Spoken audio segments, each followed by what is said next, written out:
Hello students. இன்னைக்கு நம்ம organic conversion halo alkane halo அரீனில் ப்ரோமோ மீத்தேன் டு ப்ரப்பனோன் பார்க்க போகிறோம். சரிங்களா? ஸ்ட்ரக்சரல் ஃபார்முலா எழுதிடலாமா? Bromo methane. So CH3Br bromo methane. 2 propanone. ப்ரப்பனோன்னா எப்படி முடியுது? இது 1 அப்படின்னு முடியுது. ஸோ ஒரு ஆர்கானிக் காம்பவுண்ட் 1 அப்படின்னு முடிஞ்சதுன்னா ஐயுபாக் நாமக்லேச்சர் படி அதில் இருக்க ஃபங்க்ஷனல் குரூப் வந்து ketone. So propanone prop 3 carbons இருக்குது. So CH3 C double bond O CH3. இது structure of the propanone CH3 CO CH3.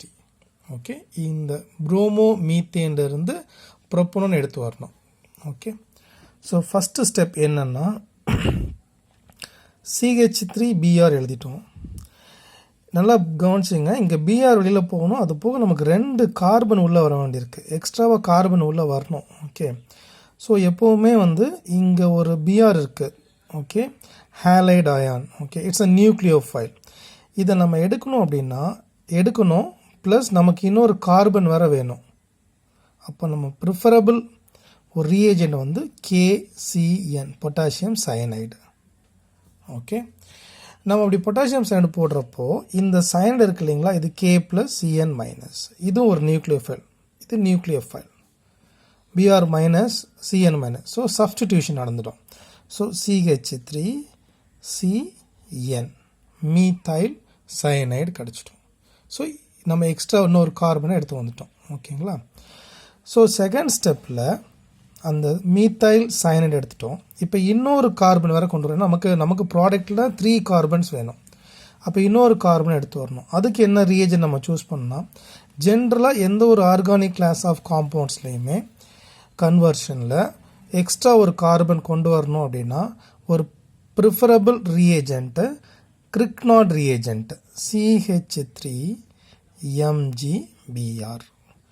So இதோட ஜென்ரல் ஃபார்ம் வந்து RMgX. இது பேர் தான் வந்து கிரிக்னாட் ரியேஜென்ட். ஓகேங்களா? ஸோ கிரிக்னாட் ரியேஜென்ட் ஆட் பண்ணிட்டோம் அப்படின்னா நமக்கு என்ன கிடைக்கும்? இங்கே CH3C. ஸோ இங்கே C ட்ரிபிள் பாண்ட் N இல்லைங்களா? ஸோ இங்கே வந்து டபுள் பாண்ட் N. MgBr இங்கே இருக்கும். இந்த CH3 இந்த கார்பனில் பாண்ட் ஆகும். CH3 இந்த கார்பனில் பாண்ட் ஆகும். ஸோ நமக்கு இந்த மாதிரி ஒரு இன்டர்மீடியேட் ப்ராடக்ட் கிடைக்கும். Intermediate product. ஓகே, எப்போவுமே நம்ம கிரிக்னாட் ரியேஜன் ஆட் பண்ணிட்டோம் அப்படின்னாலே final step of the reaction hydrolysis. So H2O add பண்ணிட்டேன் in presence of H+. That means acid hydrolysis பண்ணுறோம். ஓகே, இப்போ நமக்கு ப்ராடக்ட் கிடச்சிடும். பாருங்கள், CH3 C double bond O CH3. இதுதான் நம்மளோட product ப்ரப்பனோன் CH3CO CH3. Okay, thank you.